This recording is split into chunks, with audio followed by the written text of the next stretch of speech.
Hello everyone. Okay, this is a short lesson on gross domestic product. It's in the group of indexes that measure the health of the economy. And let me get my image over here. You don't really need that. So what is gross domestic product? There are two definitions. The most common is it's the dollar value of all final, it should be final in there, the dollar value of all final goods and services produced in the economy in 1 year. And the second definition is the total sum of all incomes produced in the economy in 1 year. Both of these are true, but they seem kind of odd. And the easiest way to see it is to look at a circular flow diagram of how exchange occurs. There's one in your book, but the one in the book is so complicated that I don't recommend you even look at it. This one that I found out on the internet somewhere is much simpler. So think of it like this. All economic activity can be separated into the activities of two groups, households and firms, or what in this thing they call businesses. So basically businesses produce things and they sell them to households. So here are the things down here, see them coming this way, all the stuff that businesses make, and then we pay for those things with money. So this is the first definition of GDP. It's the dollar value of all final goods and services produced in the economy 1 year, and we track it by what we buy down here. But can you see in this circular flow that businesses also buy things from us? In this graph they're called inputs, but you think of them more as they purchase our labor, they rent our land, they pay us profits or rents or interest or dividends. So all the kinds of ways that businesses pay households for the factors of production is measured up in this part, and here is the money that they pay for that, which is really income. So can you see that this money goes round and round? Up here it's income paid by businesses back to households, and over here it's sales paid by households back to businesses. So the first definition is down here, the dollar value of all final goods and services produced, and the second definition is here, the total sum of all incomes produced in the economy in 1 year. So that's what GDP is all about. It's just a tracking of economic activity. So what does it measure? Well, it doesn't measure happiness. Oftentimes people will rail on and on about how GDP is this awful thing, it doesn't measure happiness, and they will propose all kinds of, they don't call them happiness indexes because that would be kind of silly, but they have different kinds of metrics that they use to try to get at economic well-being instead of GDP. So GDP doesn't measure happiness, it just measures economic activity. And it's kind of easy to see a few examples where measuring that economic activity maybe doesn't represent something positive. For example, well, here's some examples. Consider pollution.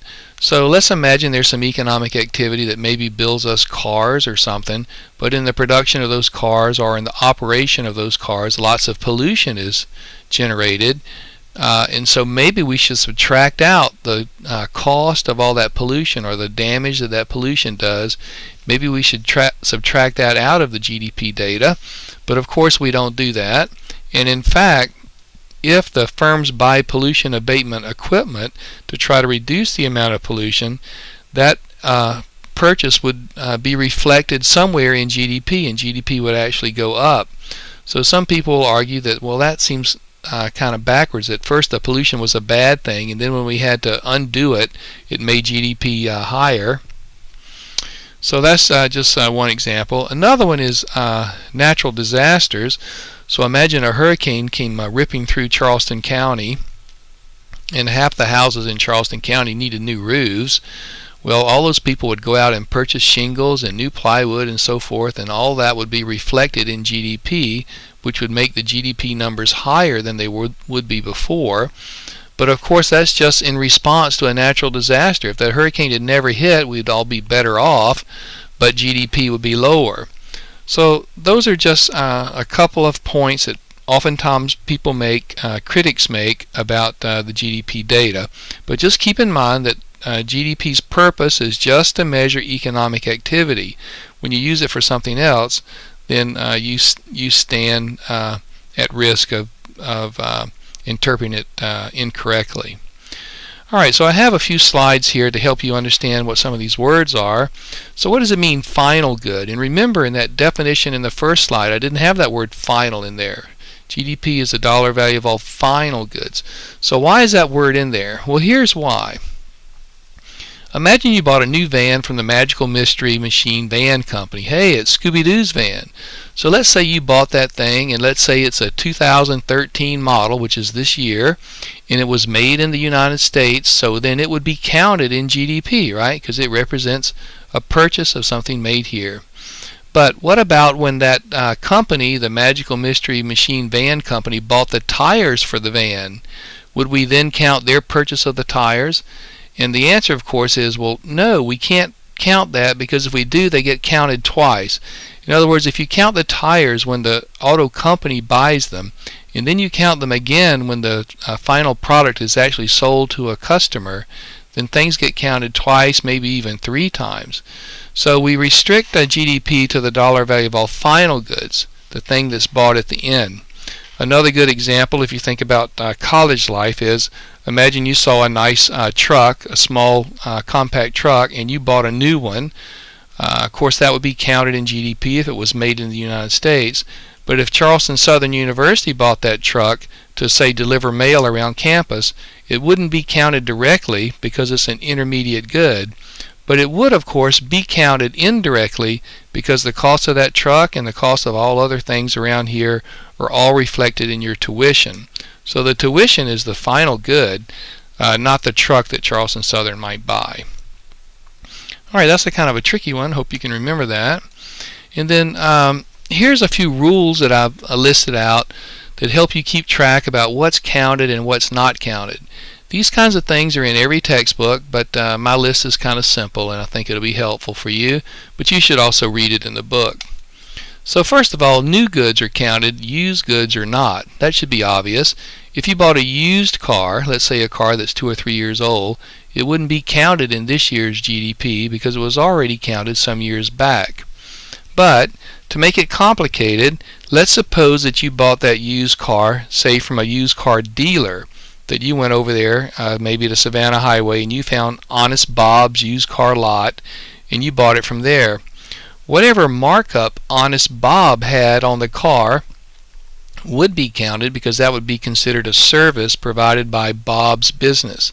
So to make up an example, suppose Bob bought this used car last month from somebody for, say, let's say $10,000, and then Bob cleaned it up a little bit, maybe did a few repairs or whatever, and then sold it, say, for $14,000. Then the $4,000, which is the difference between what Bob bought it for and what he sold it for, the $4,000 would be counted in GDP this year, but not the total value of the car. So new goods, yes. Used goods, no. Exports are counted because that represents purchases of things made in the United States, but imports are not. So if you bought a car, say, made in Japan, that wouldn't be counted. But if somebody in Japan bought a car made in the United States, that would be counted. Again, there's a little complicating thing, because imagine that a dealer in the United States imported a fleet of Japanese cars, and he took delivery of them down at the port in Charleston, and he put them on his lot, and then he fixed them up somehow. Maybe he cleaned them up, he put American-style radios in them, or put on special hubcaps. Doesn't matter. Anything that's done in the United States to that car that's then reflected in its final selling price would be counted in the United States GDP. But the base price of the car when it's delivered to the United States would not be counted. Okay, so exports are counted, but imports are not. Then legal goods are counted, but not illegal goods. Oftentimes students laugh about this one, but not every illegal good is a disgusting thing. There's lots of illegal goods out there that don't have to do with drugs or prostitution or gambling. Sometimes they're just businesses that are sort of operating under the radar of official commerce, and those transactions aren't counted in GDP, even though we could estimate them. In fact, I remember a sitting president of the United States several years ago in his State of the Union address said that about a third of all economic activity is going on in the United States in what he called the gray market. And that economic activity is not counted in GDP. It could be as simple as a friend of yours who paints houses over the summer to make money for his college tuition, or babysitters, or somebody who does auto repair in the garage behind their house who's maybe retired. Doesn't matter. Again, not all illegal activity is like disgusting stuff. Some of it is just ordinary things that you would normally buy. They just don't occur in the legal economy, and none of that stuff is counted. Illegal activity is not counted, even though we could estimate what it is. Again, interfamily transactions aren't counted. So let's say you needed to get your lawn mowed, and you hired a service to mow your lawn. That would be counted as long as the service was a legal business with a business license and so forth. But let's say instead 2 weeks later your yard needs to be mowed again, and this time you hire your kid to do it, and you pay your kid, I don't know, let's say you pay him $50 to mow the grass. That's not counted in GDP. What if you paid the neighbor's kid? That wouldn't be an interfamily transaction, but it's probably not counted either, because unless your neighbor's kid has a business license, it's technically operating in the gray market, and it wouldn't be counted either. So interfamily transactions not counted. Another good example like that is excuse me, if you took your car to Jiffy Lube and you paid them to change your oil, all of that would be counted, the oil filter, and their service. But if you decided to do it, that is, you sort of paid yourself to change your own oil, all that would be counted is the oil and the filter. The service that you kind of pay yourself would not be counted. Financial transactions, real estate transactions, all that kind of stuff is not counted because it doesn't represent production in this year. So if you bought some stock or you bought a piece of land on the edge of town, wouldn't be counted.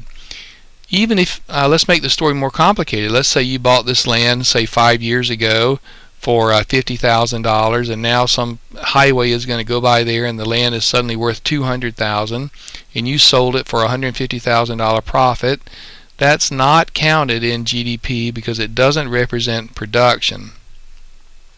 Now, to make it more complicated, if the sale of that land were to pass through a real estate agent, and the real estate agent charged you some fee for their service, or you had a lawyer help with the closing of the real estate, all those kinds of service charges would be counted. But the actual land itself or the stock, none of that stuff would be counted. Alright, now there is a special case about owner-occupied housing, and this one's very different from the others, so I've made a special slide about it. Owner-occupied housing, the rule about that is very different from the others. So imagine that you came into a lot of money. Maybe your old Aunt Gertie passed away and you were her favorite grandchild, and she left you, say, $500,000. And you were really smart, so you took half of it, $250,000, and you bought yourself a house, and you live in that house. Wouldn't that be wonderful? That house is called owner-occupied. And then you took the other $250,000 and you bought another house down the street, and you decided to rent that house. So you found a renter and you make an agreement. It's all legal. This isn't an illegal transaction. You told the insurance company and you got a renter's license and so forth, and you rent it for $1,000 a month. I hope everyone can see that this $1,000 a month would be counted in GDP because that's a service that you're providing, a rental service. But the part that's so weird is GDP also counts the owner-occupied house as if it were rented. In other words, even though you live in this house and you're not paying anybody anything for it because you own it, the government will estimate the rental value of that house, which will be about $1,000 a month, and they will add that to GDP. So owner-occupied housing is counted in GDP even though no dollars change hands. It's the one rule that's different from the others. Okay, so both are counted in GDP. Well, that's, I don't know why I can't make this slide disappear. There it goes. So that's it, and I hope you found this helpful, and good luck.